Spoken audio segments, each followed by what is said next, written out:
So friends, on behalf of My Retired Life Foundation, we extend a very hearty welcome to this program. There were some technical hitch, we are sorry for that.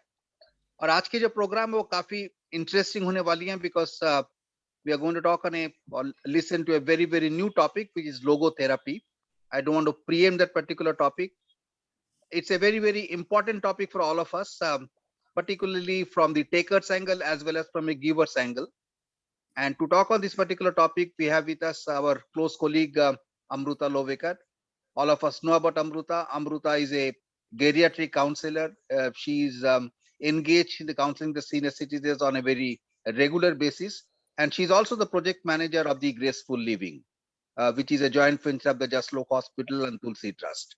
So on behalf of all of you, I welcome Amruta. And Amruta, request you to please take it over. Amruta, floor is open to you. Yeah, thank you very much. You can hear me now? Do I need to take the mic close to, or are you able to hear me? Yes, madam. We can hear you. Little more volume, madam.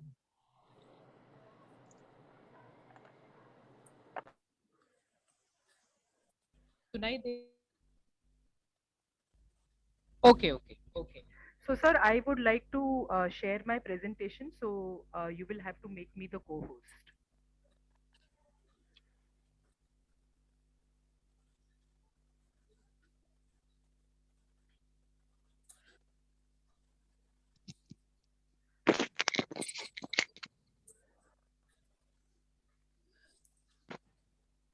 Yeah, Dr. Sengupta, sir. हाँ जी बोलिए. हाँ, आपको मुझे co-host बनाना पड़ेगा because I would like to share my presentation. 1 minute.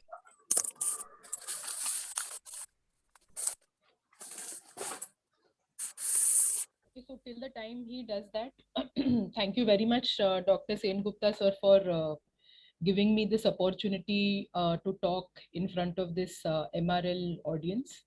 And good evening to you all.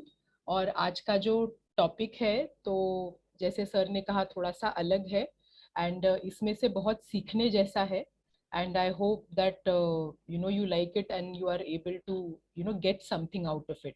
तो हिंदी और अंग्रेजी में दोनों में बात करूंगी if that is okay. You can hear me properly, no?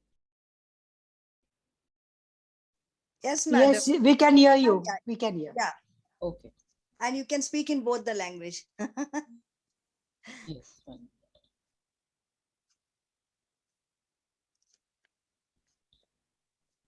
Okay. तो बेसिकली लोगोथेरेपी के बारे में तो मैं बोलूंगी, बट जनरली जीवन का अर्थ क्या है, what is the meaning of life, तो इसके बारे में फिलोसोफर्स, साइकोलॉजिस्ट, संत, हमारे साधु संत सभी इसके बारे में विचार करते आए हैं कि what is the meaning of life. हमारे यहाँ ये हिंदी गाना भी है जो कहता है जिंदगी का सफर है ये कैसा सफर, कोई समझा नहीं कोई जाना नहीं. Okay, so meaning of life from years, centuries together, man has tried to find what is the meaning of life. और दूसरी बात ये है कि ह्यूमन बीइंग्स मतलब मनुष्य ही एक ऐसा प्राणी है जो अपने अस्तित्व के ऊपर प्रश्न चिन्ह उठा सकता है. दूसरा कोई भी मैं क्यों पैदा हुआ हूँ, मैं यही फैमिली में क्यों पैदा हुआ हूँ, मुझे ये प्रॉब्लम्स क्यों आए हैं, तो ये सब चीजों के बारे में जनरली हम लोग सिर्फ ह्यूमन बीइंग्स ही इसके बारे में सोचते हैं. दूसरे जो प्राणी मात्र हैं वो जनरली इसके बारे में सोच नहीं सकते हैं, सिर्फ मनुष्य ही इसके बारे में सोचते हैं. पर जनरली ऐसा भी होता है कि जब भी मेरे लाइफ में कोई प्रॉब्लम होगा तभी मैं जनरली ये क्वेश्चन के बारे में सोचती हूँ कि what is the meaning of life, क्यों पैदा हुई, and all those questions. Okay, so just to give you example, how we try to ponder about these things only when we are in some kind of a crisis or in some kind of a problem. तो ये आपको शायद पता होगा कि Arthur एश करके एक बहुत बड़े टेनिस प्लेयर थे, तो उन्होंने अपनी ऑटोग्राफी और उन्होंने पूरी अपनी जर्नी के बारे में लिखा। और वो टेनिस के चोटी पे पहुंच चुके थे, मतलब he had reach the pinnacle of tennis. तो बहुत आगे तक उनको बहुत सारे कप्स वगैरह वो मिल गए थे ग्रैंड स्लैम्स के। तो उन्होंने वो बुक में लिखा था कि मैं जब भी मतलब उनको बाद में एड्स हुआ था, सो बहुत मतलब पीड़ित थे उससे। तो एक जो जर्नलिस्ट है उन्होंने उनसे पूछा था कि आपको ये नहीं लगता है कि ये आपको ही क्यों हुआ। तो ये जो आर्थर एश है इन्होंने काफी गहराई से इसका उत्तर दिया और उन्होंने कहा कि मैं जब भी टेनिस के ऊंचाई पर था, जब मैंने बहुत सारे ग्रैंड स्लैम के कप्स वगैरह ये मुझे मिले थे, तभी मैंने भगवान से नहीं पूछा कि सिर्फ मैं ही क्यों। पर जब भी मुझे कोई प्रॉब्लम आया, मुझे जब भी एड्स हुआ, तभी मैं पूछ रहा हूँ कि सिर्फ मैं ही क्यों। तो जनरली ये जो है मनुष्य मीनिंग ऑफ लाइफ क्या है, ये जनरली कोई क्राइसिस में ही जनरली हम लोग पूछते हैं।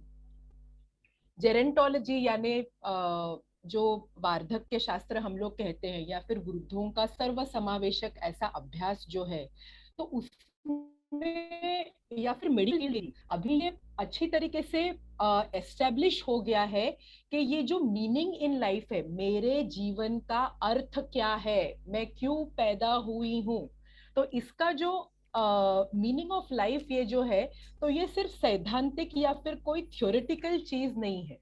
ओके, तो this has a definite impact on longevity, on human health, on wellness, on better physical and mental health. Okay, तो ये मेडिसिन में भी अभी ये एस्टेब्लिश हो गया है कि मीनिंग ऑफ लाइफ जो आदमी ढूंढता है कि मेरे जीवन का क्या है, ये उसके शारीरिक और मानसिक स्वास्थ्य बहुत अच्छा है। Okay, so the people coming. Okay, तो ये हम लोग जैसे जब भी बोलते हैं ना कि ये मीनिंग ऑफ लाइफ के बारे में कोई बात करता है, तो हम लोग बोलते हैं अरे क्या इतना फिलोसॉफिकल हो रहे हो। तो ये मतलब रिसर्च में ये कहा गया है कि it is not just theoretical और it is not just philosophical, but it has a definite bearing on human health and well-being, and that is why we need to understand it, that is why we need to study this topic. Okay, now when do we find meaning? Okay, इसके ऊपर भी बहुत सारे research studies हुए हैं, और फिलहाल थोड़े सालों पहले university of California San Diego में डॉक्टर दिलीप जेष्टे करके हैं, तो ये न्यूरो साइकेट्रिस्ट है, और इन्होंने एक स्टडी किया था जिसमें करीब मुझे लगता है कि 142 लोगों को स्टडी किया, और उसमें करीब 21 से 100 साल की उम्र के लोगों को वो लोगों ने स्टडी किया, और ये मीनिंग कभी लोगों को पता चलता है अपने जीवन का, ये उनका उद्देश्य था ढूंढने का। तो उनको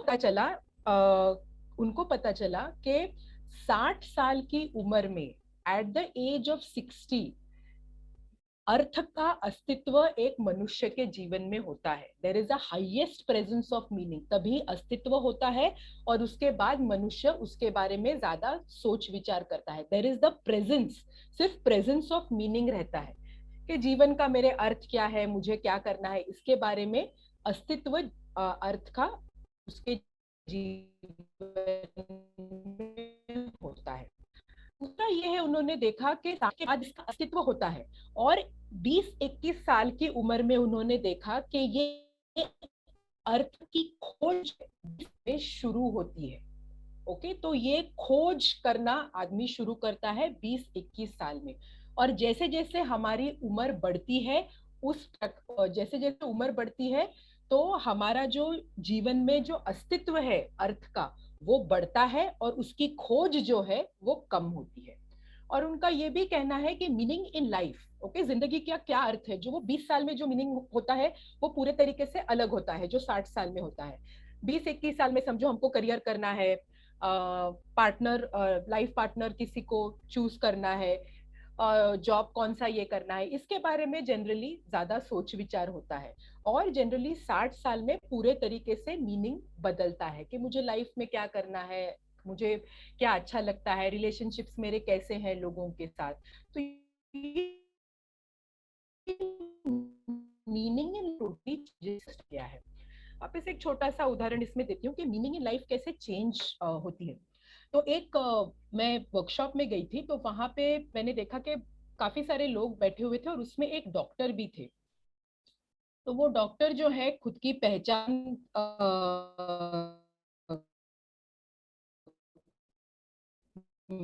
कर रहे थे, खुद की पहचान कर नहीं कहा, उन्होंने कहा कि मैं बांसुरी वादक हूँ। ओके, तो मुझे बहुत आश्चर्य लगा। वो वर्कशॉप हो जाने के बाद मैंने वो डॉक्टर से जाके पूछा, मैंने कहा सर, डॉक्टर्स को तो बहुत बड़ा हम लोग औहदा देते हैं, तो आपने कैसे खुद को डॉक्टर नहीं कहा, आपने सिर्फ कहा कि मैं एक बांसुरी वादक हूँ। तो उन्होंने कहा कि ये जो मेरी आइडेंटिटी है, बांसुरी बजाना ये मेरी आइडेंटिटी है, ये मैं मरने तक कायम रहने वाली है। और मैंने अभी प्रैक्टिस छोड़ दी है, उसको ऑलमोस्ट बंद करके मुझे 8-10 साल हो गए। So I no more identify too much with that. Now I know that I will be playing the flute till the end of my life, and that is my real and main identity at this point of time. तो वो हिसाब से हमारा जो meaning है वो भी 60 साल की उम्र में चेंज होता है। ओके, ऐसा ये स्टडी में कहा गया है। ओके, अभी ये स्टडी में उन्होंने ये भी कहा कि दो प्रकार के लोग हैं। जब भी अस्तित्व रहता है मीनिंग का, तो उसमें भी दो प्रकार के लोग हैं। 60 साल के ऊपर के दो प्रकार के लोग हैं। कौन से प्रकार के लोग हैं? एक ऐसे टाइप ऑफ पीपल जिनको ये मीनिंग ढूंढने की जो प्रक्रिया है, जो प्रोसेस है, उसको ही वो लोग रास्ता बनाते हैं। ओके, तो meaning in life, searching for the meaning in life itself is the path to meaning. And the second type of people is जो लोग मीनिंग आउट ऑफ डेस्परेशन, यानी बहुत हताश होके वो लोग मीनिंग अपने आयुष्य में ढूंढते हैं और वो मिलता नहीं है, इसके लिए और ज्यादा हताश होते हैं। तो एक टाइप है जो समझते हैं ढूंढने की जो प्रक्रिया है वो ही रास्ता है।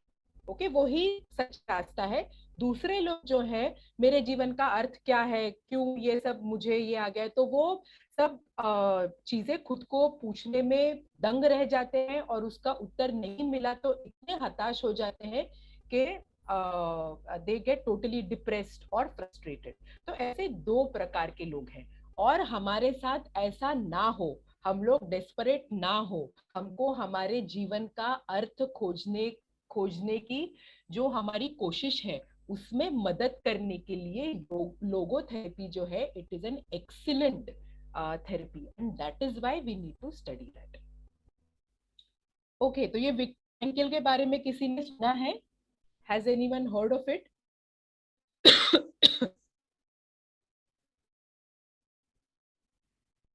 Sir, can they unmute and talk, or do they talk only after? No, they can talk anytime. Okay. Anybody can talk anytime. No, just I Google searched in the morning. I just saw about him and I could not go through. I just heard him talk and then there was phone calls, I just saw his name in Google.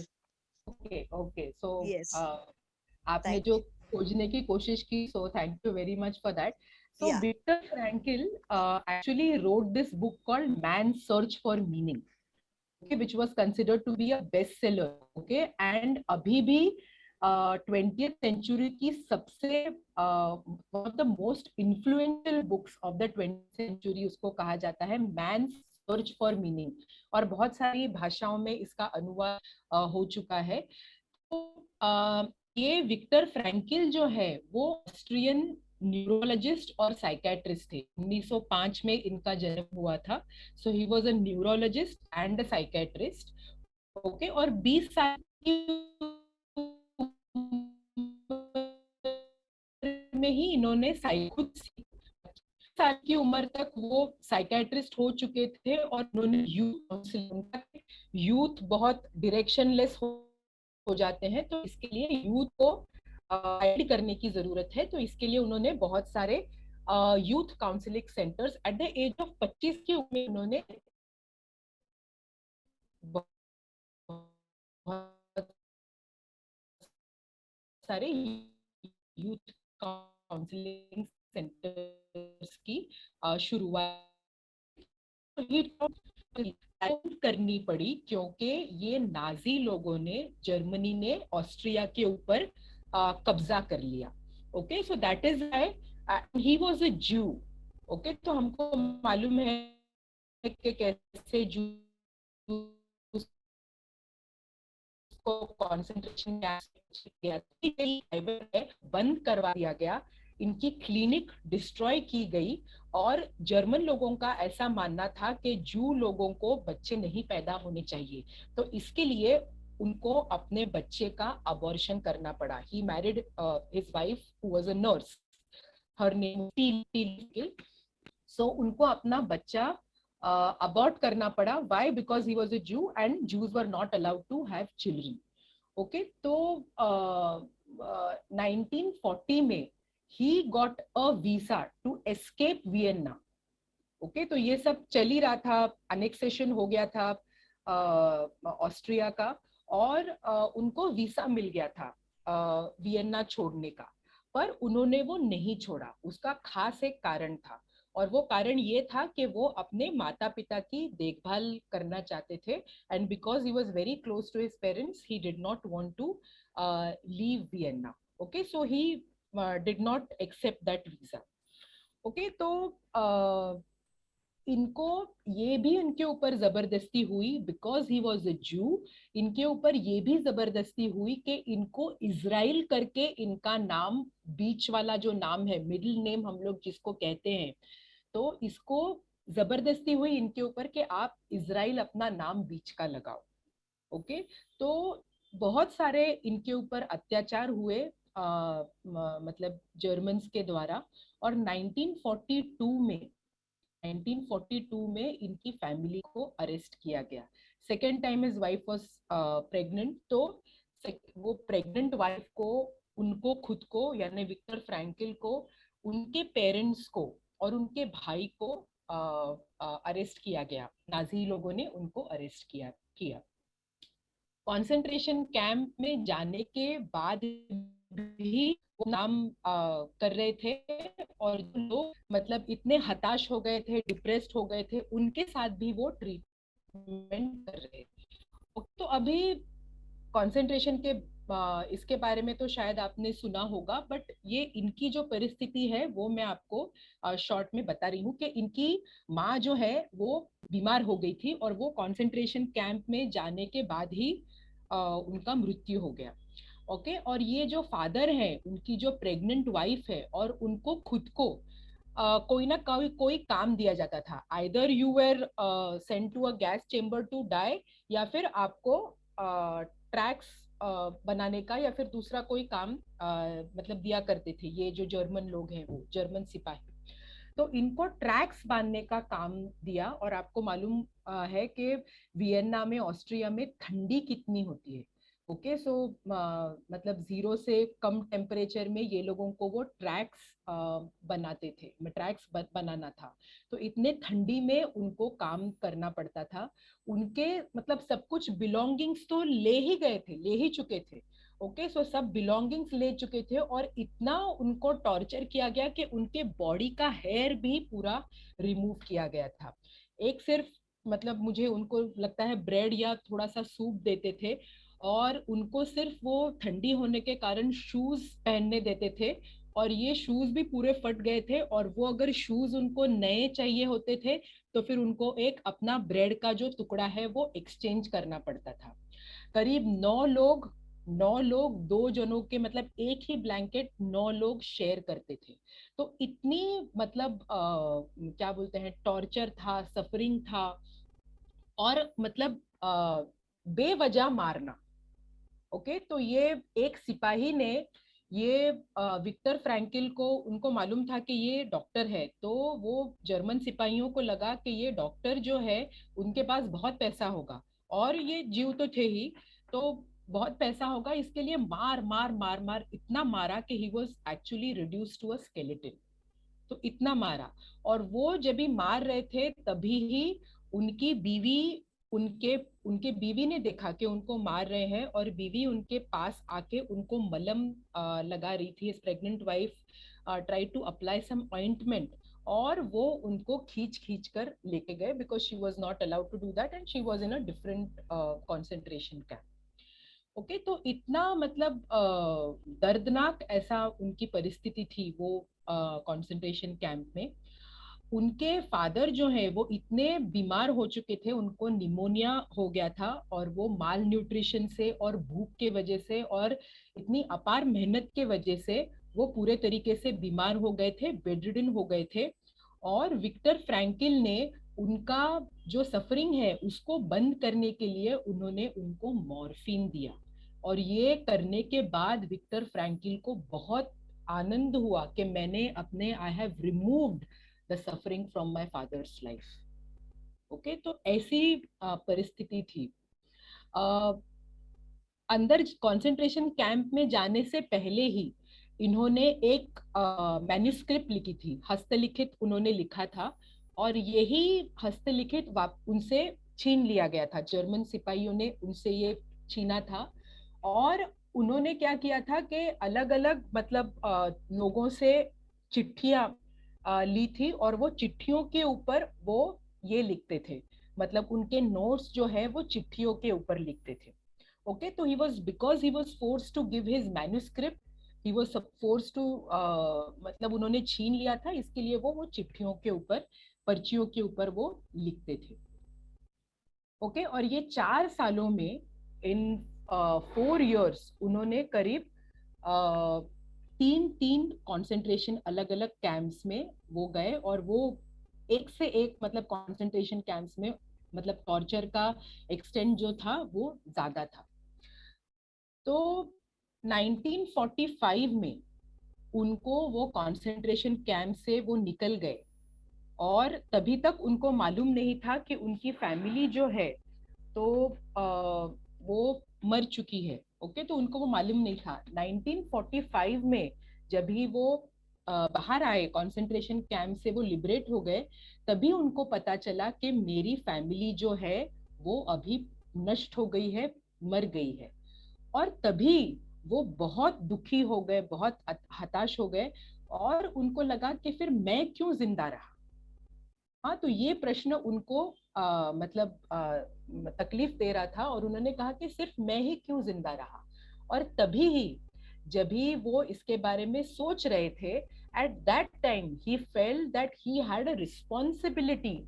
He said that I am alive because I have a responsibility to benefit people from the traumatic experiences that I have had in the concentration camp.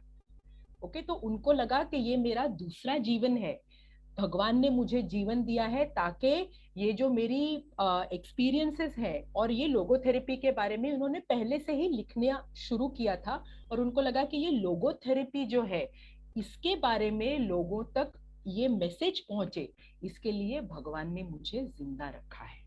Okay, और यही पर्चियों की मदद लेके 1946 में Victor Frankl ने man search for meaning ये publish किया। और सिर्फ 15 दिनों में, 15 दिन 1 रात मतलब दिन रात करके उन्होंने ये मैन सर्च फॉर मीनिंग, अपनी ये पर्चियां जमा जमा के इन्होंने ये बुक लिखी, मैन सर्च फॉर मीनिंग। और उसमें उन्होंने मतलब ये common prisoner what was he going through, इसके बारे में उन्होंने पूरा डिस्क्रिप्शन दिया है। आप अगर कॉन्सेंट्रेशन कैंप्स के ऊपर अगर आप बुक्स देखते हैं तो काफी सारे हीरोज के बारे में लिखा है, बहुत सारे लोगों ने जिन्होंने उसको ओवरकम किया, well known people who have overcome. But Victor Frankl ने क्या किया कि ये common prisoner, how was he surviving in the concentration camp, ये इनका फोकस था ये बुक में, मैन सर्च फॉर मीनिंग में। एंड उनको ये पता चला, the key thing which he found out was कि ओनली दोज सर्वाइव्ड, ऐसे ही लोग वो जिंदा रहे वो कॉन्सेंट्रेशन कैंप में, who had something to look forward to. Okay, जीवन में कुछ उनको आगे करना था या फिर जीवन में कोई उद्देश्य था, ऐसे ही लोग थे जो जिंदा रहे। ओके, तो सिर्फ फिजिकली हेल्दी लोग नहीं जिंदा रहे। और ये बार बार उन्होंने बुक में ये कहा है कि it's not just physically healthy people, but people maybe whose health was not good, his own health was not good. I told you that he was beaten mercilessly and he was reduced to a skeleton.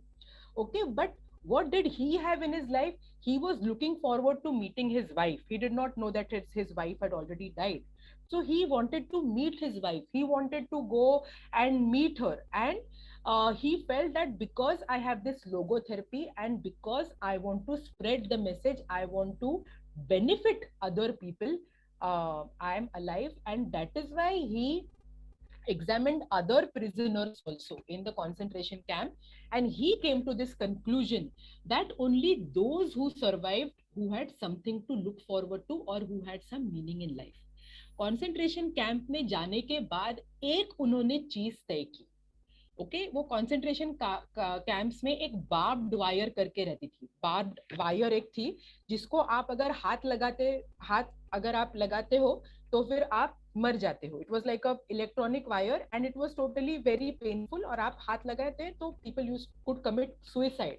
And इतने लोग हताश हो गए थे, पूरी identity उनकी खो गई थी ये कॉन्सेंट्रेशन कैंप्स में. ना कपड़े, बिलोंगिंग्स, कुछ भी नहीं. मतलब हम लोग ये इमेजिन भी नहीं कर सकते हैं कि कौन से परिस्थिति में उन्होंने दिन निकाले होंगे, 4 साल कैसे निकाले होंगे. तो ये जो है वो कहते हैं कि उन्होंने एक निर्धार किया, एक उन्होंने डिसीजन लिया कि I am not going to touch that barbed wire. I am not going to die while being alive. मुझे जिंदा होके मरना नहीं है. तो एक उन्होंने ये डिसीजन पक्का किया था कि I will not touch that barbed wire. कितना भी मुझे तकलीफ हो, I will not touch it. Okay, because I have to meet my wife, because I want to spread message और अवेयरनेस अबाउट लोगोथेरेपी. ओके, तो इसमें अगर आप ये बुक देखेंगे तो इसमें दो चीजें हैं. एक तो ये प्रिजनर्स के जो एक्सपीरियंसेस हैं उसके बारे में लिखा गया है, and what is logotherapy, that comes under the second section of the book. Okay, तो logos actually means meaning. Okay, it's a symbol और meaning. Logos means meaning in Greek, and therapy is helping people. Okay, we say psychotherapy. Okay, so cognitive behavioral therapy. So therapy in which whatever mental, psychological, emotional problems that people are going through, to help people to come out of that. Okay, so ये logos means meaning, जीवन में कोई मेरे अर्थ होना. Okay, and he has given some principles of logotherapy, and that now we come to the main logotherapy part. तो इन्होंने कहा कि ये 3 major principles हैं. Okay, so he said कि what are these 3 principles? The first thing is, उन्होंने कहा कि all people are composed of body, mind and spirit. शरीर तो होता ही है, मन भी होता है, पर उसके साथ साथ ही हमारे जो हिंदू फिलॉसफी में भी लिखा है कि हमारा आत्मा होता है.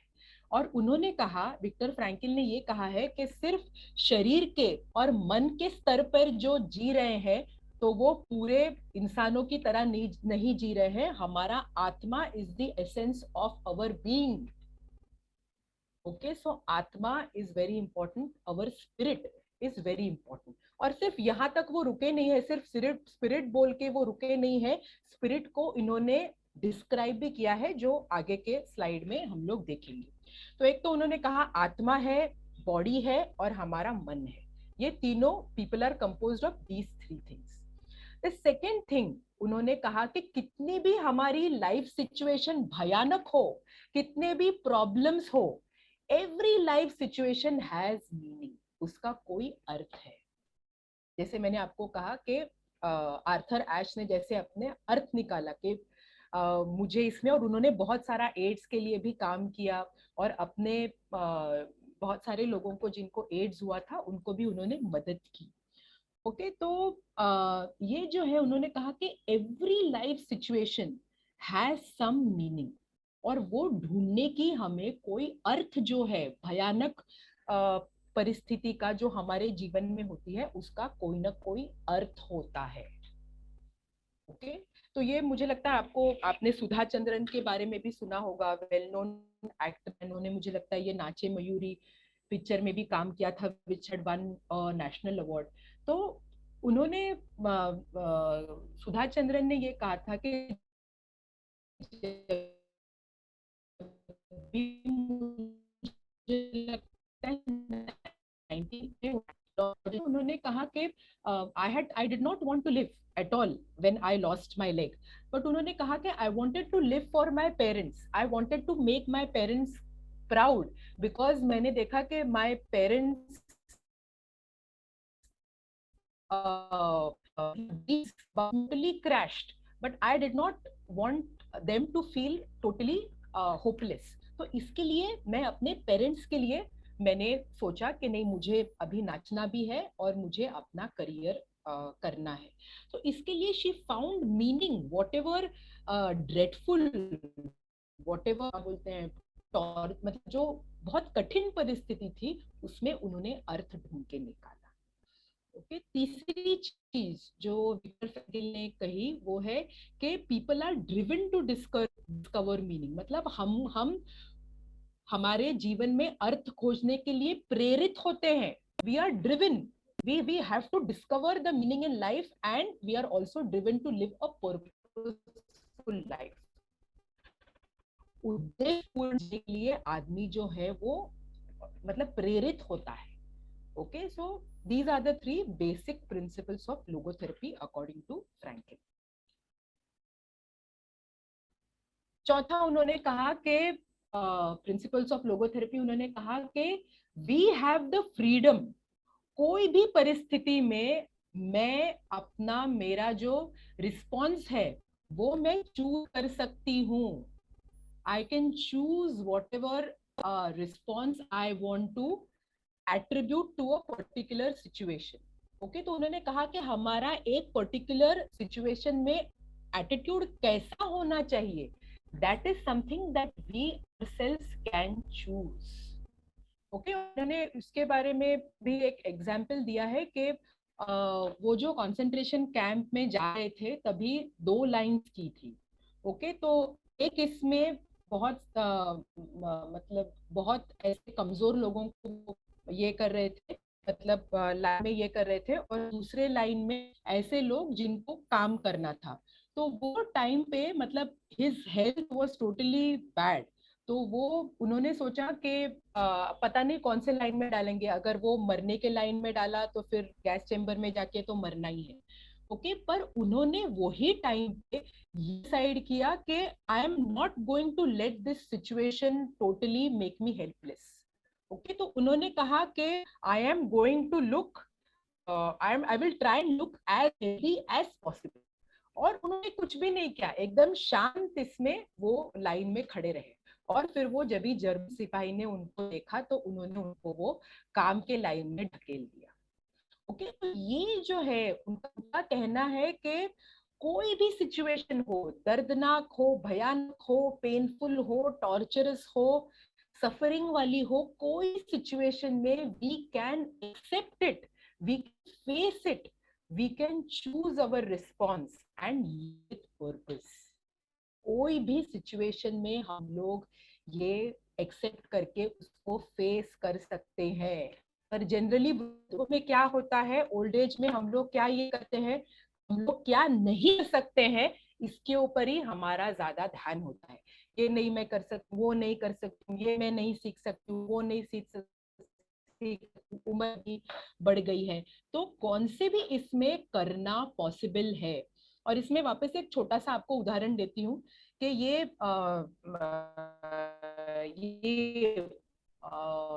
जॉन रोबलिंगटन करके, शायद मैंने आपको ये कहानी बताई होगी. Quickly I will just tell you that because it is relevant to this point कि जॉन रोबलिंगटन एक इंजीनियर थे और उनकी मतलब ऑलमोस्ट 18 में उन्होंने वो ब्रुकलिन ब्रिज बनाना है न्यूयॉर्क में.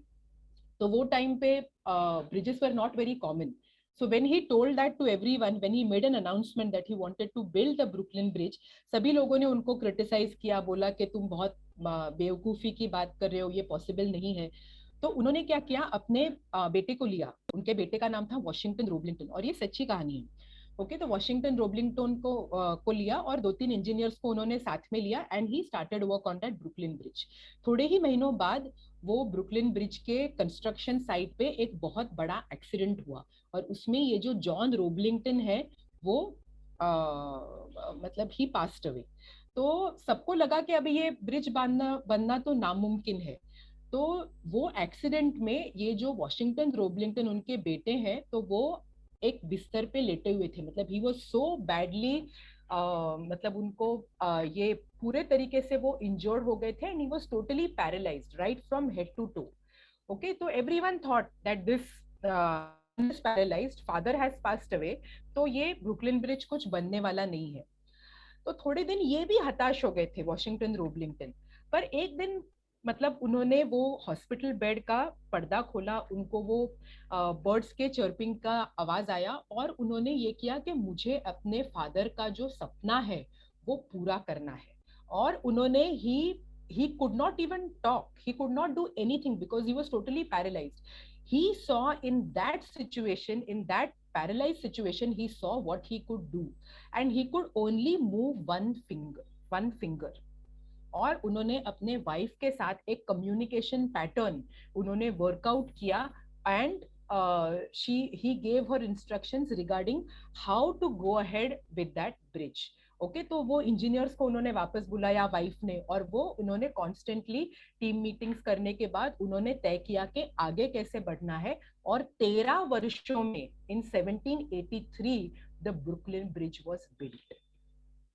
ओके तो ये जो है कोई भी सिचुएशन में उसको हम लोग फेस कर सकते हैं। इन्होंने वॉशिंगटन रोबलिंगटन भी कह सकते थे अरे ये मेरे साथ ही क्यों हुआ, पूरा मैं पूरे मतलब जवान हूँ फिर भी मुझे मेरे साथ ही एक्सीडेंट हुआ।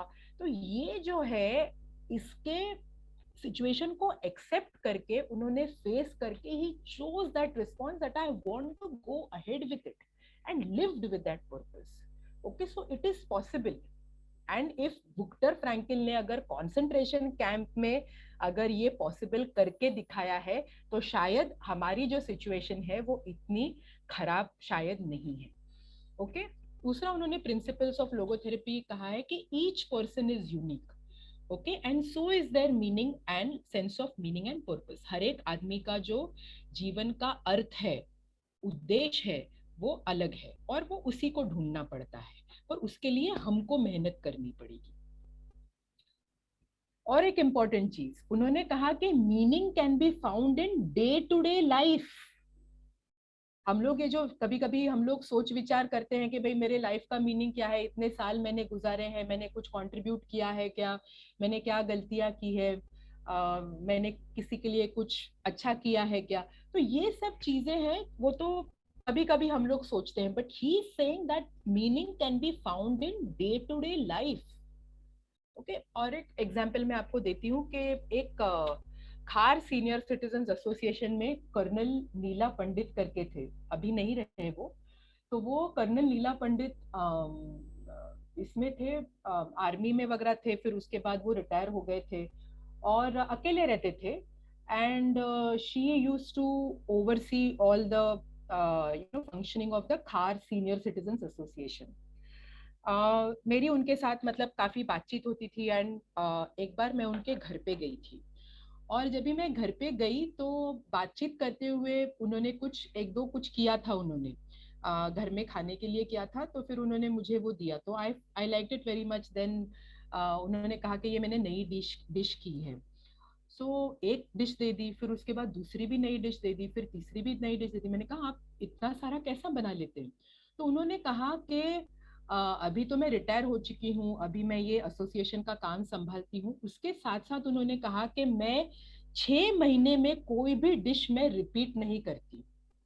She said that is my interest.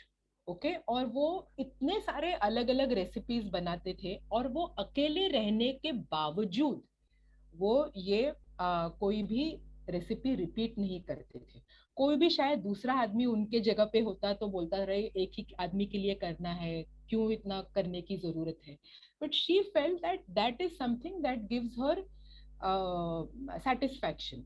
Okay, so she found that meaning in her life. Okay तो इसी प्रकार से meaning at that particular time और मूवमेंट इज वेरी इंपॉर्टेंट. हम लोग जब भी मीनिंग के बारे में सोचते हैं तो पूरे जीवन का मीनिंग सोचने की जरूरत नहीं है, ऐसा विक्टर फ्रैंकल ने कहा है. हमारे हर एक मूवमेंट में क्या उसका मीनिंग है, उसको हम लोग कैसे, उससे हम लोग क्या सीख सकते हैं, उसके ऊपर कैसे मनन चिंतन कर सकते हैं, that is possible and that can be done by any person. एक छोटी सी गौतम बुद्धा की स्टोरी है कि दैट पर्टिकुलर मूवमेंट कैसे इंपॉर्टेंट होता है. तो गौतम बुद्धा जा रहे थे एक रास्ते के ऊपर, तो उन्होंने कहा कि दो ब्राह्मण हैं, उनके बगल में उन्होंने देखा कि दो ब्राह्मण चल रहे थे और वो ब्राह्मणों के बाजू में एक हिरण जो है वो मरा पड़ा था. ओके तो ऑलमोस्ट मरने के इसमें था और उसको एक बाण लगा था. तो he was in a lot of, he was suffering, the deer was suffering and he had that arrow which had pierced in his body. तो तभी ये जो दो ब्राह्मण हैं तो एक दूसरे में वो बात कर रहे थे. तो उसमें का एक ब्राह्मण बोल रहा था कि ये जो हिरण है उसका जो आत्मा है वो कभी निकलेगा. ओके तो ये हिरण हिरण को जो है मोक्ष मिलेगा या नहीं, या जो हिरण है वो मतलब स्वर्ग में जाएगा या नर्क में जाएगा. तो इसके ऊपर उनका डिस्कशन और आर्ग्यूमेंट उनका ज्यादा चल रहा था वहां पे. तो बुद्धा ने जाके क्या किया कि सबसे पहले जाके वो जो बाण है, जो बाण वो हिरण को लगा था, वो उन्होंने निकाल में रख दिया.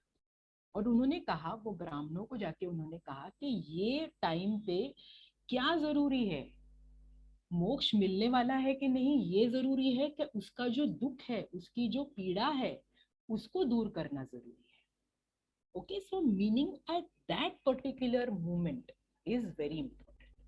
ओके और ये क्रिएट नहीं कर सकते हैं या कोई हमको ये देगा नहीं.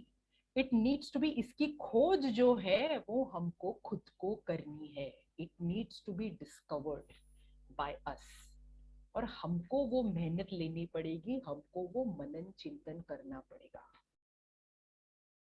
Okay then he says that follow and embrace activities beyond the self, हमारे से परे, खुद से आगे जाके. मोस्ट ऑफ द टाइम्स हम लोग देखते हैं, हम लोग खुद के बारे में ही जनरली सोचते रहते हैं, हमारी फैमिली, हमारे बच्चे.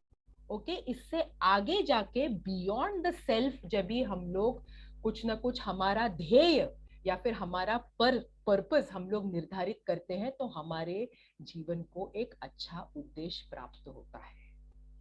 Okay beyond the self. Okay शायद आपने आबिद सुरती का नाम सुना होगा, तो very well known person who started this organisation called water.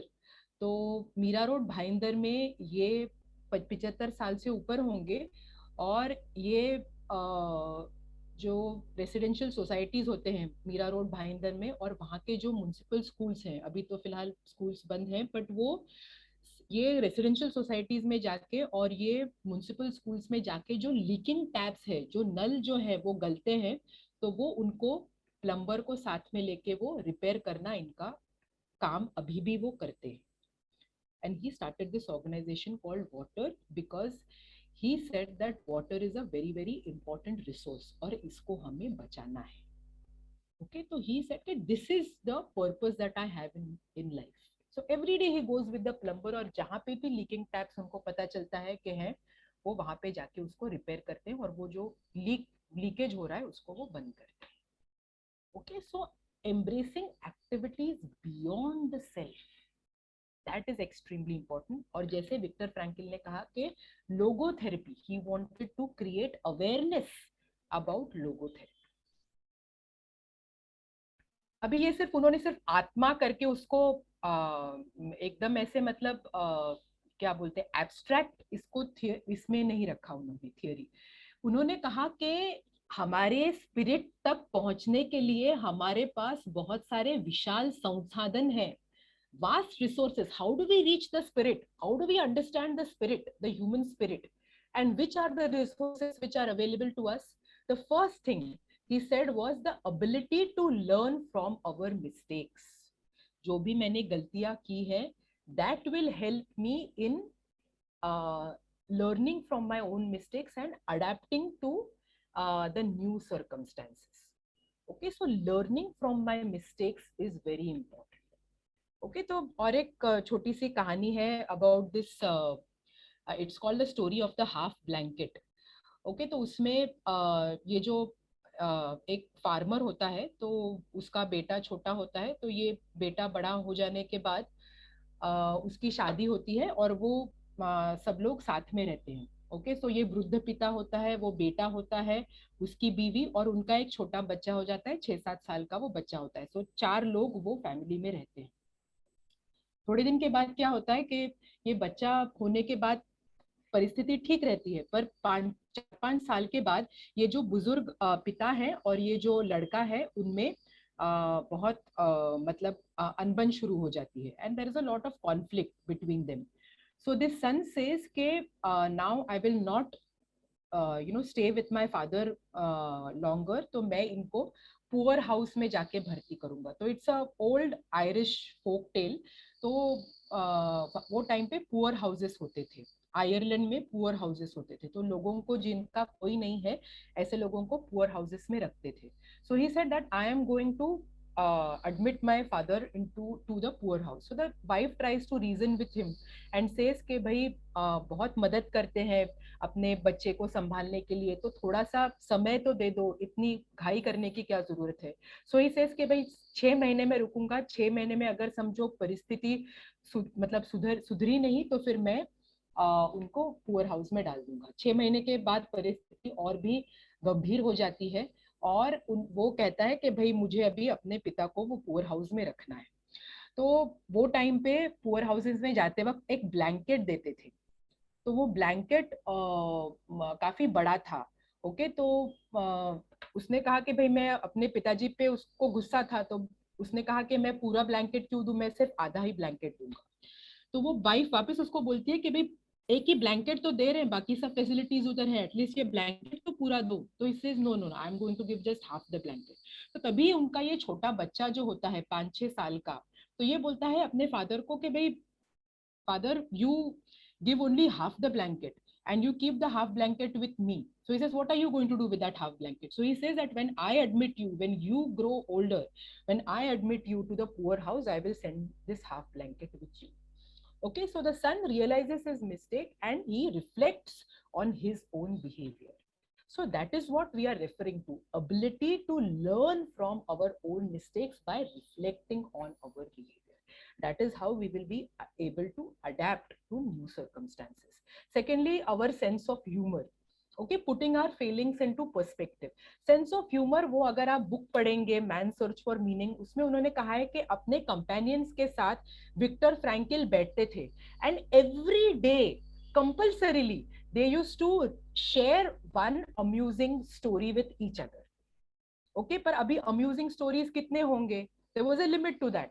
Okay, तो उन्होंने क्या किया कि they used to मतलब ये ना imagine करके create करते थे नए नए stories, and they used to sit together, laugh and try and lighten the atmosphere so that they were able to face the circumstances.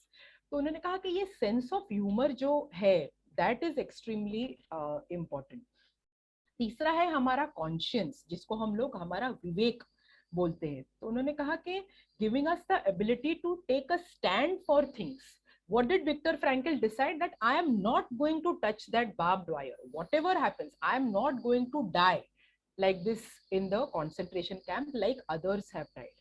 Okay, then he says it's the ability to love others, moving beyond ourselves, thinking beyond ourselves, and also contributing whatever potential I have for helping other people. So the ability to love others. And the next thing which he says is our passion for a cause. Okay, हम लोग भी दुनिया में कुछ बदलाव ला सकते हैं, ये पोटेंशियल पर हमारा जो विश्वास है. कोई भी पैशन हो जिंदगी में, जैसे आबिद सुरती ने किया. Okay, some passion for a cause. Okay, allowing us to explore the potential that we have. Okay, और एक भी ये एग्जाम्पल है regarding this Bakul Chatterjee. At the age of 88 her story had come in Outlook magazine where this lady at the age of 88, she said that I was not able to complete my graduation, and she was giving her first year BA exam. Okay, she said that I do not want to die without getting my BA certificate. In my earlier life, मैं वो नहीं कर पाई, तो इसके लिए now I want to get my BA certificate and I want to study. Okay, so allowing us the potential to create change in this world, some passion for a cause. Okay, जैसे Viktor Frankl talked of logotherapy. Okay, going forward, he says that there are 3 ways in which man can find meaning. Okay, so through work, okay, contributing something meaningful, something very significant. Okay, so as done by Abid Surti also. तो ये doing some work which is significant और जो मुझे meaningful लगता है. Okay, so what we contribute to the world, okay, that is important. Second, he said that it is through love. Okay, so maybe experiencing something that we find, which is meaningful, which is very important, or maybe caring for someone. If you are a caregiver for maybe your husband or for your parents or whatever, so even through caring for someone, we are able to find meaning in life. Okay, so through meaningful experiences and through relationships. Okay, so my uncle, so he looked after my aunt who was suffering from dementia, so end stage dementia, and almost 15 years he looked after her. So he said that this kind of tolerance, patience that I have learned from looking after her is something that I would not have learned otherwise. So this is the meaning that he found from that caring for his wife and looking after his wife. Okay, so through loving someone or taking care of someone. The third thing which he said was that through our own attitude, what we learn and how we grow from facing life's unavoidable suffering. Okay, so suffering is a given. It is there. ये जो suffering है, पीड़ा है, ये अपरिहार्य है, वो होनी ही है. उसके तरफ हमारा दृष्टिकोण कैसा है, हमारा रिस्पॉन्स कैसा है, that is the most important thing. Okay, और उन्होंने ये अपने एक्सपीरियंसेस के द्वारा उन्होंने बताया कि in any situation it is possible for us to be positive, and it is possible to face those painful circumstances. So हमारा attitude important है when it comes to the unavoidable suffering that is there. Secondly, through or maybe caring for deeds. I think that we have this free will. Okay, हम लोग चुन एक भी परिस्थिति में, जैसे विक्टर फ्रैंकल ने वो लाइन में वो खड़े रहे, उनको मालूम नहीं था उनको गैस चेंबर में भेजा जाएगा या फिर उनको जिंदा रख के काम के लिए भेजेंगे. तो वो परिस्थिति में वो अगर मतलब बहुत हताश हो जाते थे या फिर वो बहुत गुस्सा हो जाते थे या फिर वो निराश हो जाते थे, तो शायद उनको वो गैस चेंबर के लाइन में मतलब भेजा जाता था. पर उन्होंने क्या किया कि he said that I have the free will. मैं कौन सा मुझे रिस्पॉन्स चुनना है ये मैं खुद डिसाइड कर सकता हूँ. And he said that with free will comes responsibility. Free will तो होता ही है, पर उसके साथ साथ हमारा विवेक यूज करने की, मतलब हमारा जो कॉन्शियंस है उसको यूज करके हम लोग रिस्पॉन्सिबली बिहेव करें as human being. So with free will comes responsibility. एक जिम्मेदारी चुनने का तो हमको वो फ्रीडम है, पर उसके साथ ही रिस्पॉन्सिबिलिटी आती है. और उन्होंने कहा कि एक कॉन्शियंस, विवेक होना बहुत जरूरी है. क्या अच्छा है, क्या बुरा है, और उसके ही साथ साथ हमारे जीवन के मूल्य क्या है. We have to understand and discover कि what are the values in our life. उनका एक हमको क्रम बनाना चाहिए. Which are the 3 most important values that I have in my life. एक बार ये क्लियर हो जाता है, then we are able to face any situation head on. दूसरी एक उन्होंने उसमें एक ये दिया है, एक इंसिडेंट वो बुक में दिया है, मैन सर्च फॉर मीनिंग में। तो उनको परेड करनी पड़ती थी, वो सोल्जर्स के साथ इनको भी परेड करनी पड़ती थी, और वो परेड जो है वो इतनी कड़ाके की ठंडी में उनको करना पड़ता था, और वो अगर नहीं करते थे तो उनको मारा जाता था। और उनको उन्होंने, बहुत ठंड थी उसके लिए उन्होंने एक कैप पहनी थी, ओके। और वो कैप को वो अगर समझो नीचे करते थे, कान के ऊपर अगर वो डालते थे, तो वो जर्मन सैनिक उनको मारते थे, ओके। और उनको वो कान के ऊपर ही रखना पड़ता था। They had strange ways, okay, very weird ways to torture these Jews prisoners. तो उनको बोला जाता था कि ये कैप जो है आपको कान के ऊपर नहीं डालना है, और कान के ऊपर डाला ये कैप, कान के ऊपर दिखा तो उनको वो मतलब जो गन था उसके डंडे से उनको मारते थे। तो एक बार जब भी वो परेड चल रही थी, चल रहे थे, तभी मतलब वो कान के ऊपर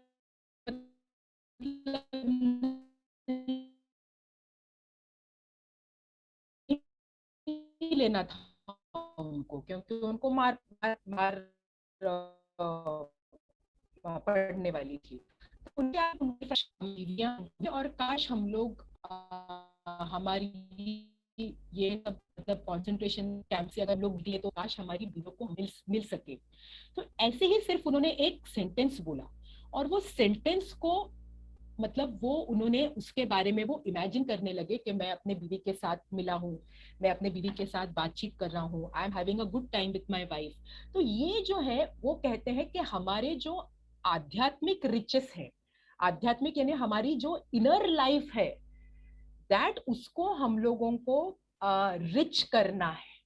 और वो कहते हैं that because of this logotherapy and because he wanted to see his wife, he kept on thinking about what his wife must be doing, what will he do if he meets his wife, वो logotherapy वो क्या ये करेंगे, कैसे लोगों तक वो पहुंचाएंगे।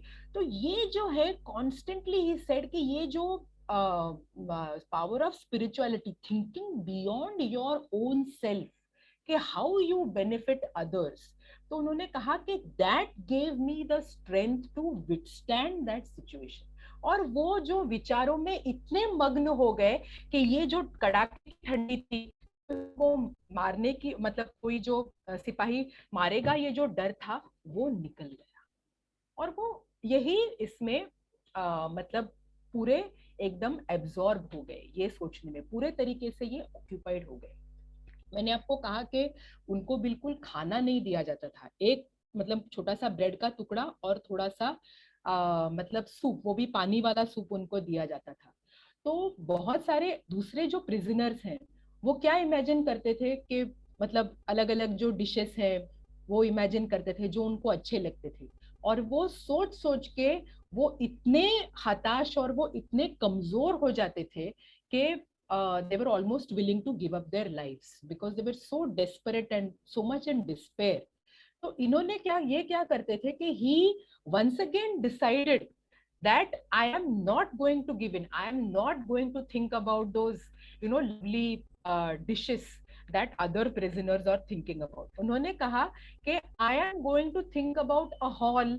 तो हॉल में कितने चेयर्स हैं, 40 चेयर्स हैं, मुझे अपने लोगों का प्रेजेंटेशन करना है, वो मैं कैसे कर रहा हूँ। तो he consciously decided that I am not going to give in and I am not going to think about all these delicious food when I feel very hungry.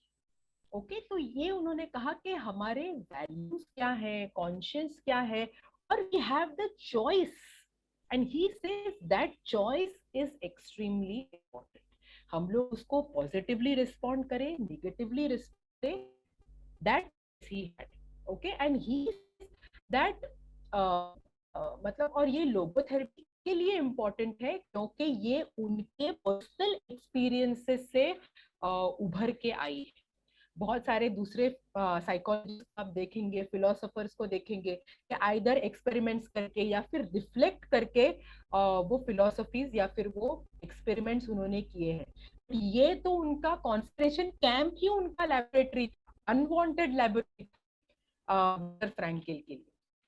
तो इन्होंने कहा कि in a different sense we are responsible, we are able to choose the responsible, you are able to choose the response, okay, and we choose how we respond to our circumstances, okay? That is in our hand, okay.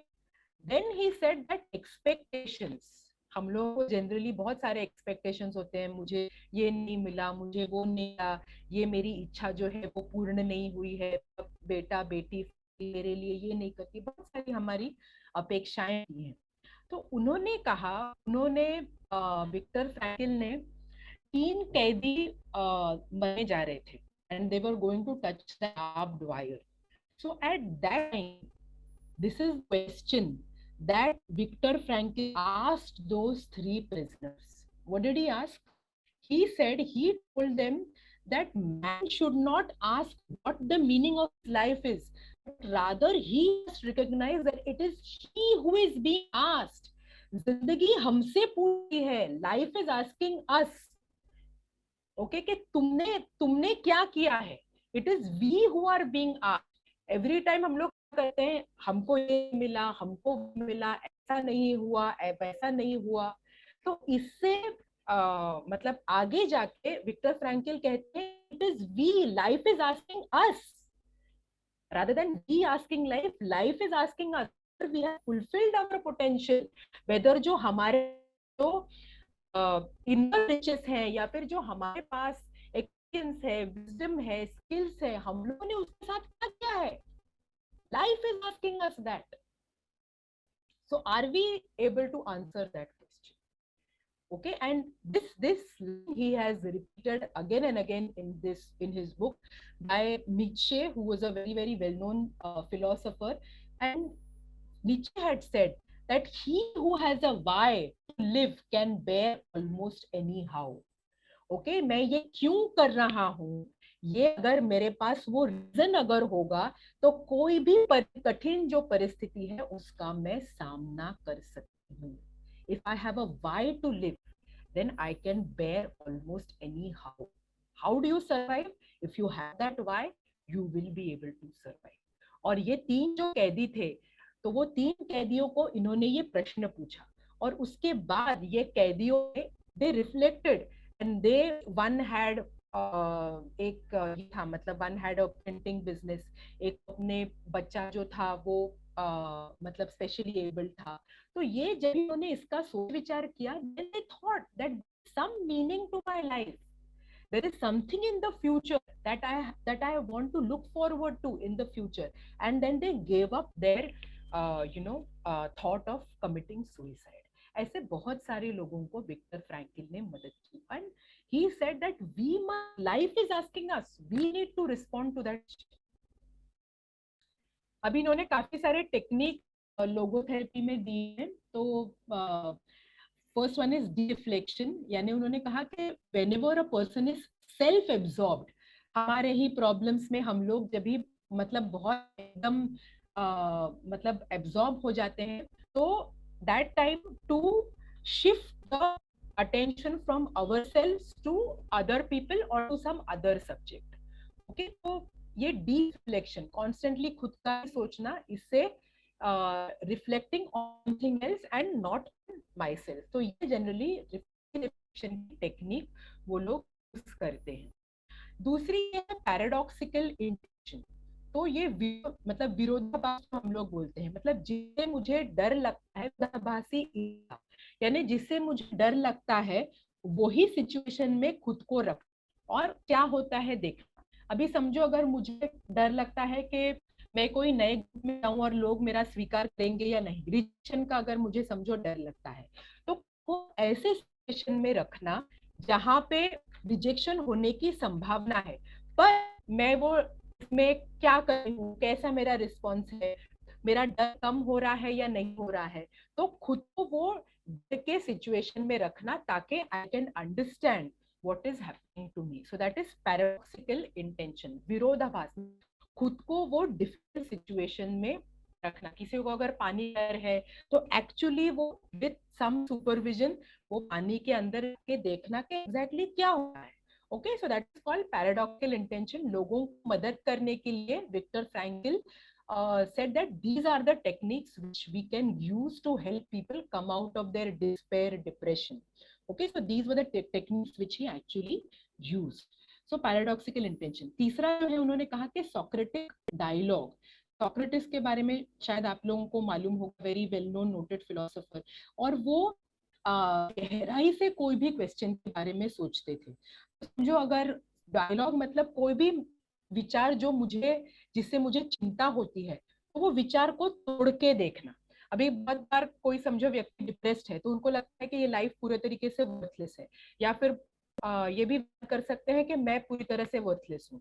तो वो जब भी एक मतलब लोगोथेरेपिस्ट के साथ, तो वो उनको प्रश्न पूछेंगे कि सच में आप वर्थलेस हैं क्या, सच में आपने जिंदगी में कुछ नहीं किया है क्या। तो ऐसे सॉक्रेटिक डायलॉग से अपने ही जो विचार है उनके ऊपर चिंतन मनन करना, ये सॉक्रेटिक डायलॉग का उद्देश्य है। और मैं एक छोटा सा एग्जांपल देती हूँ कि कैसे मीनिंग अपने जिंदगी में अगर हम लोगों ने ढूंढा तो उससे मदद कैसे होती है, which Viktor Frankl himself has given as an example which he tried out during his logotherapeutic practice. तो एक आदमी आया था उनके पास, तो वो आदमी की बीवी जो है वो she had passed away. तो बहुत साल हो गए थे, but still this person had not come out that grief. तो वो बात कर रहे थे विक्टर फ्रैंकल से, तो उन्होंने कहा कि मैं बहुत डिप्रेस्ड हूँ। उन्होंने कहा कि क्या आपके मन में क्या विचार आते हैं, ऐसे विक्टर फ्रैंकल ने पूछा। तो उन्होंने कहा कि मैं सोचता हूँ कि मेरी बीवी मेरे से पहले क्यों गई, मैं क्यों नहीं गया। तो विक्टर फ्रैंकल ने कहा कि अगर समझो आप पहले जाते तो क्या होता। तो उन्होंने कहा कि अगर मैं समझो पहले जाता मेरी बीवी से, तो मेरी बीवी जो है वो बिल्कुल सहन नहीं कर पाती थी मेरा जाना। तो उसने कहा कि तो मतलब आपकी बीवी को बहुत मतलब अनबेरेबल दुख होता था। उसने कहा हाँ। तो वो कहता है, तो विक्टर फ्रैंकल ने कहा कि आपकी बीवी का जो दुख है, जो अनबेरेबल दुख आपकी बीवी को हो सकता था, उससे आपको आपके बीवी ने बचाया। And that suffering maybe you are going through. Your wife might not have been able to go through that suffering. So you are saving your wife of the suffering that she might have had to go through if you would have died. और जब भी उनको लगा कि मैं अपने wife को वो सफरिंग से बचा रहा हूँ by doing it myself, तो उनको लगा कि मेरे लाइफ का कुछ पर्पस है। And then he went away and he said that okay, now I am feeling a bit relaxed. I have saved my wife from so much of suffering which she would have gone through. Okay, so ऐसे अलग अलग तरीकों से Victor Frankl ने अपने patients को मदद की। Okay, now we come to the last part. उन्होंने कहा है कि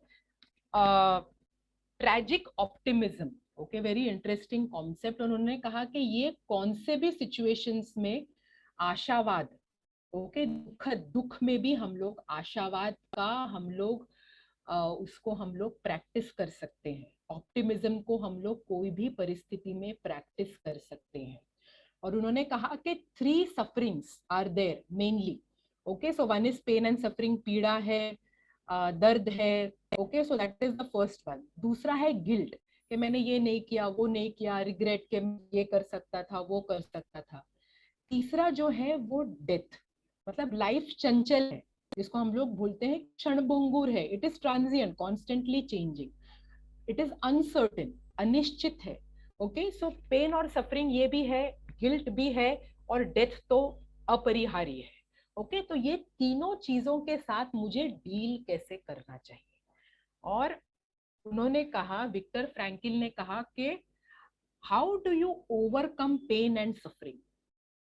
सो ही सेड, और जैसे बुद्धा ने, गौतम बुद्धा ने भी कहा था कि suffering is there, so we have to acknowledge that there is suffering. And Viktor Frankl goes ahead and says that suffering has meaning and we have to find that meaning. Okay, and he said that despair, हम लोग कभी despair करते हैं despair is suffering without meaning. अगर वो suffering में मुझे कोई मीनिंग ढूंढने की कोशिश करती हूँ और नहीं मिलता है, तो ही मैं बहुत खिन्न या फिर दुखी हो जाऊंगी. So he is saying that acknowledge the suffering that is there. The second thing he says that make a daily effort to feel comfortable with loneliness and anxiety.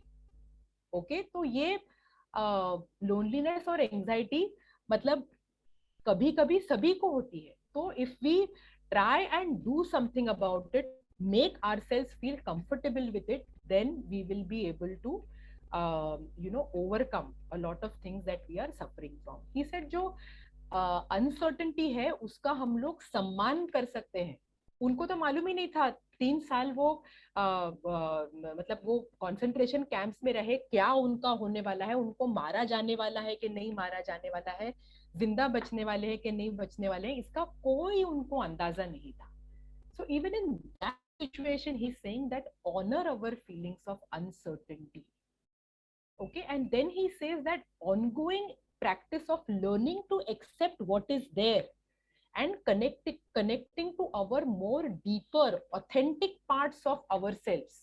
हमारे जो और ज्यादा प्रामाणिक, हमारे जो डीप अंदर का हमारा जो हिम्मत है, हमारे में जो अच्छाई है, जो हमारा और ज्यादा deeper sense of our self, उससे हमको कनेक्ट करने की थ्रू सफरिंग, हमको कनेक्ट करने की हमको एक अपॉर्चुनिटी मिलती है.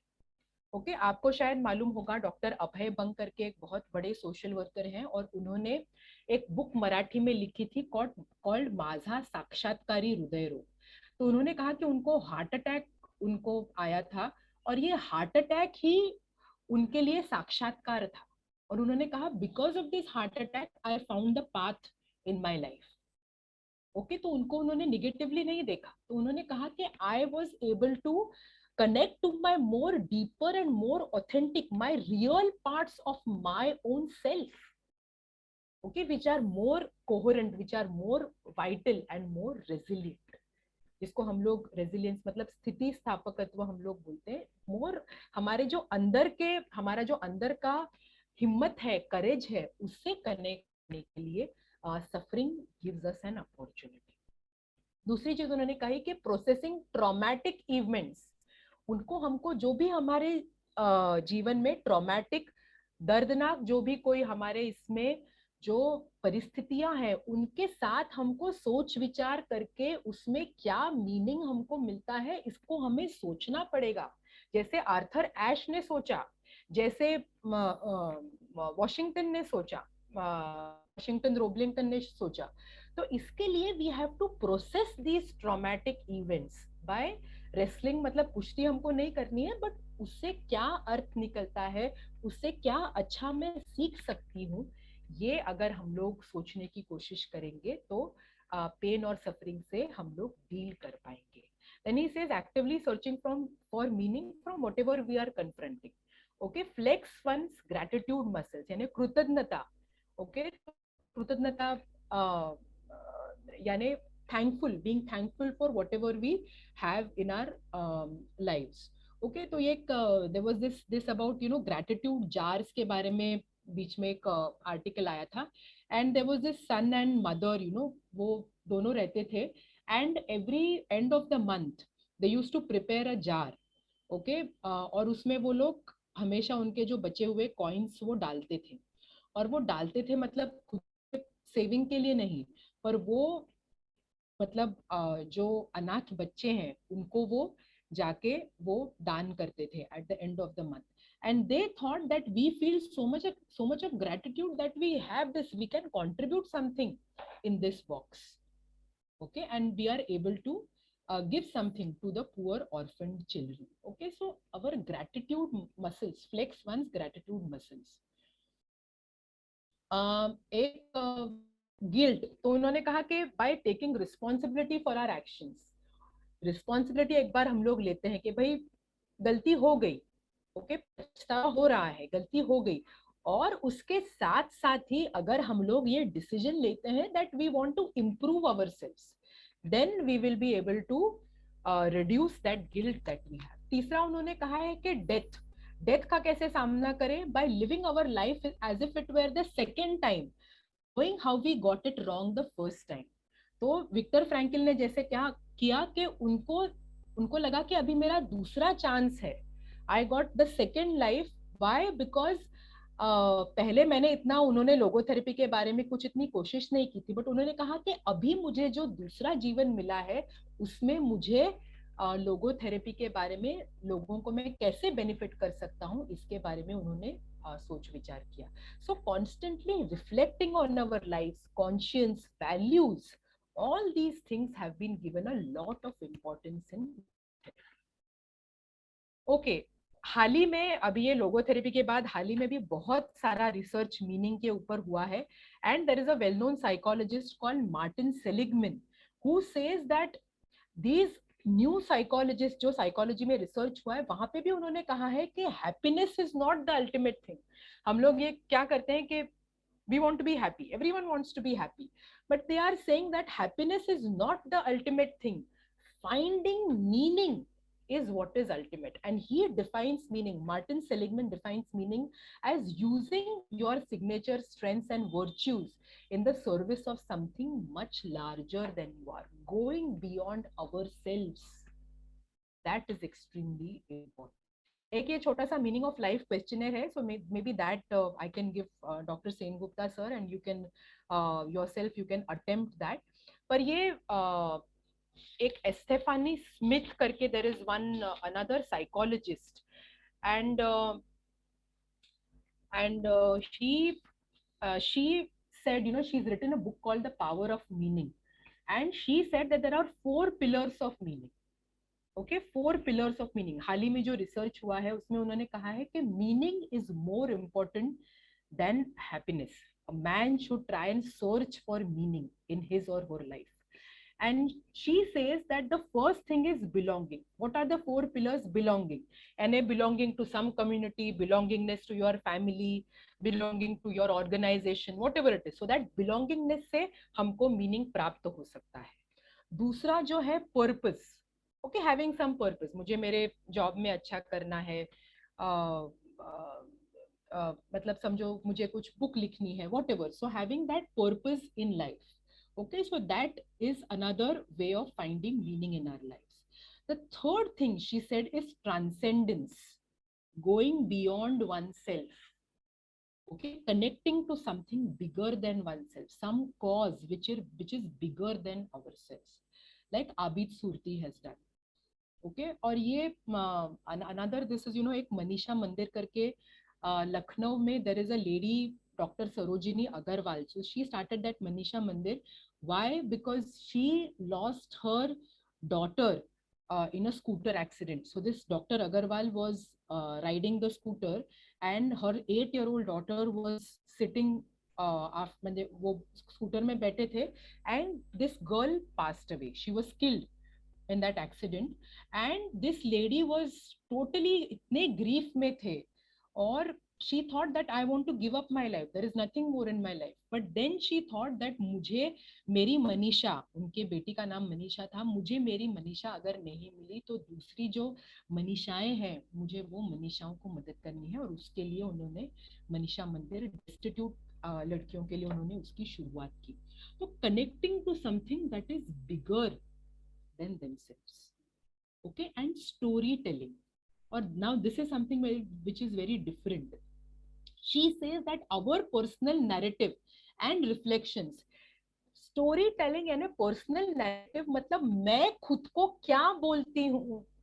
मतलब मुझे अगर समझो कुछ हुआ तो हम लोग क्या करते हैं, सेल्फ पिटी करते हैं, या फिर मुझे ये क्यों हुआ. जैसे आर्थर आश ने कहा कि उन्होंने पहले कैसे सोचा कि एड्स मुझे ही क्यों हुआ, बट बाद में सोचने के बाद उनको पता चला कि he said कि I did not think about this when I got all the positive things in my life.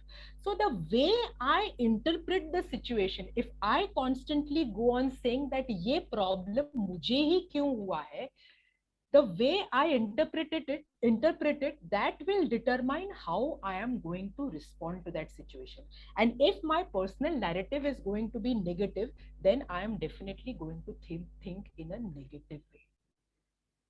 Okay, तो इसके लिए पॉजिटिवली मुझे लगता है, I just and with a story. एक कल ही मैं रीड कर रही थी, तो कैसे पर्सनल नैरेटिव, मतलब because we know that that death is there, okay, we don't know when we are going to die. तो ये एक छोटी सी कहानी है। एंड डेथ के बारे में भी बहुत फिलोसफी में भी, as we know that there is a lot written about that. तो एकनाथ महाराज जो हैं, तो शायद आपने नाम सुना होगा। तो एकनाथ महाराज जो है, तो उनके पास एक आदमी आता है, ओके, और वो बोलता है कि उनको बोलता है कि ये आप तो साधु संत हो, तो आपके दिमाग में बिल्कुल पापी विचार नहीं आते होंगे, मेरे दिमाग में तो बहुत पापी विचार आते हैं, तो मैं कैसे उससे दूर रहूं। तो उन्होंने कहा कि एकनाथ महाराज ने सोचा इसके बारे में। उन्होंने कहा कि तुम 7 दिनों में तुम मरने वाले, okay, you are going to die after 7 days। तो वो आदमी ने कहा, अभी ये एकनाथ महाराज इतने बड़े संत हैं, तो ये सच होगा। तो वो आदमी गया, ओके, और वो आदमी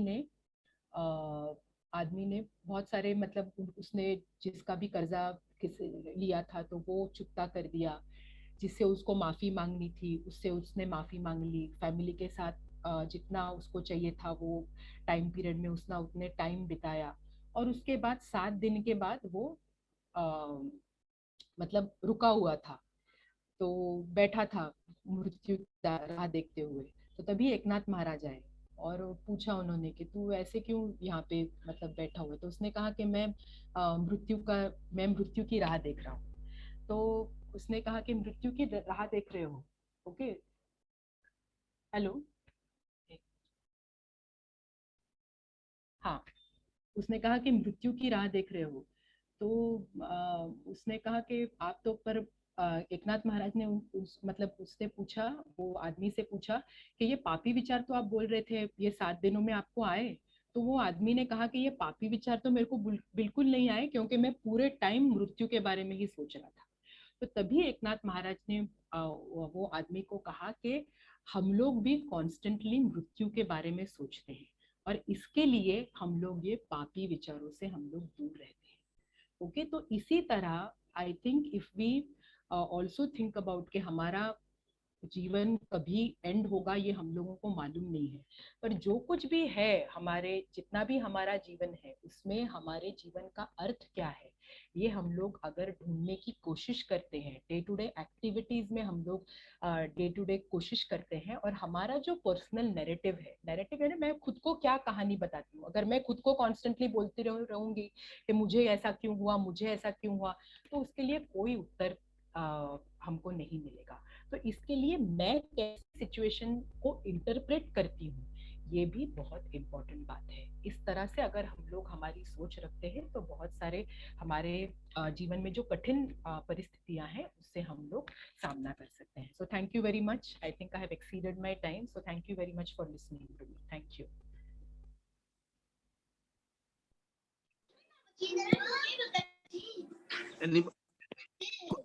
Any, we'll take 1 or 2 questions or interactions, anything. We are much past the time, so just 1 or 2. You can unmute and speak. Anybody.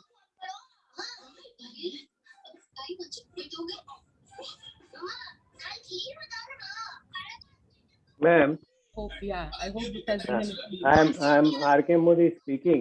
yes. आपका लेक्चर तो बहुत शानदार, लोगोथेरापी विषय में कुछ जानते नहीं थे, लेकिन बहुत बढ़िया था।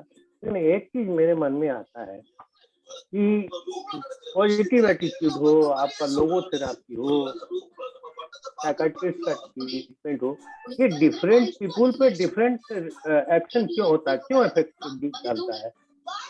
सेम इफेक्ट सब पे नहीं डाल सकता है, क्यों ऐसा होता है? क्या नहीं डाल सकता है? सुना ही लोगोथेरापी, हाँ, लोगोथेरापी है या पॉजिटिव एटीट्यूड का लेक्चर है, जो भी है, हाँ, जो हमें जीने की राह दिखाता है, हाँ, तो जैसे 100 आदमी अगर इसको फॉलो कर रहे हैं तो 100 पे सेम इफेक्ट नहीं होता है, क्यों, क्या है क्या? क्योंकि हर एक की सोच अलग है ना सर, हर एक का बैकग्राउंड अलग है, हर एक के एक्सपीरियंसेस अलग है, हर एक की जो अपब्रिंगिंग है वो अलग है, हर एक की पर्सनालिटी अलग है।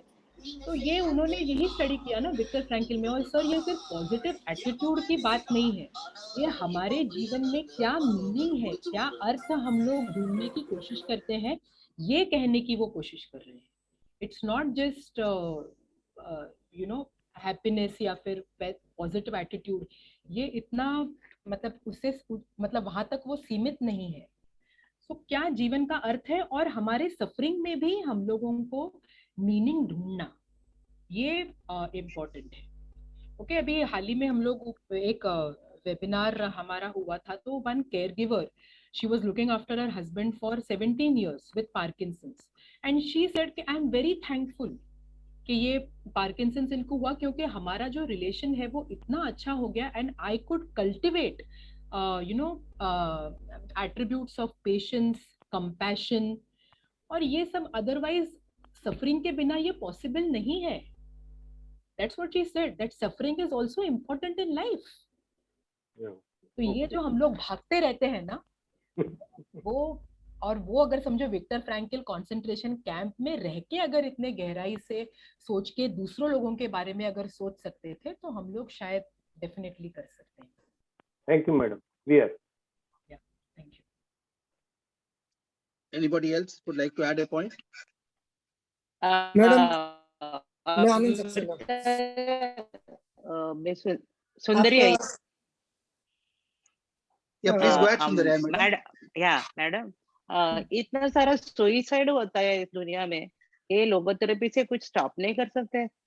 लोगोथेरेपी तो मतलब लोगोथेरेपिस्ट वैसे कम है, but they definitely try and therapy करते हैं ये लोगों के ऊपर। और जैसे मैंने कहा कि विक्टर फ्रैंकल ने खुद शुरुआत में ही 3000 कुछ 4000 लोगों को वो कंसंट्रेशन कैंप में ही उन्होंने बचाया था। So it is definitely possible, but हर एक बचा तो सकते हैं, बट वो आदमी वो इंटरप्रेट कैसे करता है और वो उसको क्या समझ वो प्राप्त करता है, वो आदमी पे डिपेंड होता है। तो आई थिंक जैसा उन्होंने कहा कि कोई पर्पस अगर हमारे लाइफ में है, जैसे ये 3 जो प्रिजनर्स थे वो आत्महत्या करने जा रहे थे, वो बार्ब्ड वायर को टच करके वो उनको मरना था, क्योंकि वो इतने हताश और वो डेस्परेट हो गए थे। तभी इन्होंने जाके उनको पूछा कि मतलब जिंदगी आपसे क्या पूछ रही है, ये आपको इसके बारे में सोच विचार करना है। और फिर बाद में एक आदमी ने सोचा कि भाई मेरा एक स्पेशली एबल्ड बच्चा है, दूसरे ने सोचा कि हाँ भाई प्रिंटिंग का मेरा काम है, वो मुझे पूरा करना है। तो ये थोड़ा सा ये वृद्धत्व में लुक फॉरवर्ड टू अगर होगा ना, ये करना है, वो करना है, ऐसा करना है, वैसा करना है, ये अगर इसमें हमारे इसमें होगा तो डिप्रेसिंग जो थॉट्स हैं वो इसमें हमारे इसमें कम हो जाएंगे। मीन्स कुछ करना है बोल के मन में आना चाहिए। हाँ मतलब तो then they will not yeah, if I have something in life, because they had something in life, they gave up that idea of committing suicide. yes, committing suicide. Yeah. हाँ, तो ये That we have to teach. Teaching yeah, is very important for them. yeah, teaching is very important. Understanding In all the schools and colleges, this subject should be there. Yes, you are right. You are right. But to stop the suicide, I'll tell you, madam, it was, you know, I had gone to some school, one Muslim school was there for girls, especially in अंधेरी एक school था, और वहां पे एक मतलब ये लड़कियां बैठी हुई थी, मुस्लिम लड़कियां बैठी हुई थी। तो लाइफ स्पैन आदमी का कितना होता है, तो वो उनके साथ चर्चा हो रही थी। तो मैंने उनको कहा कि करीब 1 से 22 साल आदमी अभी तक जिया है। तो मैंने कहा आप लोग भी जीना चाहेंगे 122 साल? तो एक भी मतलब लड़की ने हाँ नहीं कहा। ऑल ऑफ देम सेड नहीं नहीं नहीं नहीं, we don't want to live till you know such a long time. और उन्होंने कहा कि 9वीं की 9th स्टैंडर्ड की बच्चियां थी, उन्होंने कहा कि अभी भी हमको जिंदा नहीं रहना है, because they were going through so many issues, so many problems, so much of opposition, so much of suffering at home, कि वो टाइम पे भी। तो you know then I started talking to them about different things. Not हमारा जो subject था हम्म। उससे different हम लोग बात करने लगे, but वो हिसाब से कैसे suffering से ऊपर आना है. That is what logotherapy teaches us. क्योंकि suffering तो है ही. It is there. Everybody is having suffering. Everybody has to go through that. Yeah. But we have to face that. Yeah. Yes. Mm. And It's very face good. that, madam, and find meaning in that. Find Yeah, some yeah. meaning in that. We have the courage to face the problems. Yes. As you know, as that lady said, she said कि अगर ये Parkinson's नहीं होता तो शायद ये सब qualities मैं खुद में improve ही नहीं कर पाती थी, या फिर मेरे husband के साथ मेरा relationship इतना अच्छा होता कि नहीं, that we don't know. Suffering helps us to हमारे अंदर जो हमारा अच्छा part है, okay, हमारे जो deeper parts हैं खुद के self के, उसके साथ connect करने में मदद होती है. तो सफरिंग का भी अपना एक महत्व है. आपका बहुत अच्छा लगा. जो ये आपने बोला ना, आपने कुछ ये अपना गाना में है ना, इतनी शक्ति उसमें है ना, तुमने कुछ क्या दिया, मैंने कुछ दिया, ऐसा तुमने ये दुनिया के लिए क्या दिया, ये कभी सोचा है क्या तुम? वो गाने में मेरा याद आया. मैंने अमृता, आपका बहुत अच्छा रहा ये लोगोथेरेपी का सेशन. और जहां तक मैंने जो कंक्लूड किया है, मीनिंगफुल लाइफ के लिए we should have strong will power and superlative degree of self confidence, and we should be able to compromise with the circumstances. We should never be hopeless. Always we should be optimistic, and a strong willpower is very important. Is it like that? That is very important. Yes, willpower is more. Courage होना चाहिए, हिम्मत होना चाहिए. जितने भी आपने नाम लिए वो सब उन सर्कमस्टेंसेस से बाहर निकल पाए because of their strong willpower, will to live, will to do something, will to come out from that sufferings like that. That is very important. And it's an excellent session, madam. Thank you very much. Thank you very much, sir. Very nice session. Yeah, very nice session. Thank you, Amruta. Very nice. Thank you, madam. Thank you very much for a wonderful session. Thanks a lot. Thank you. Thanks a lot.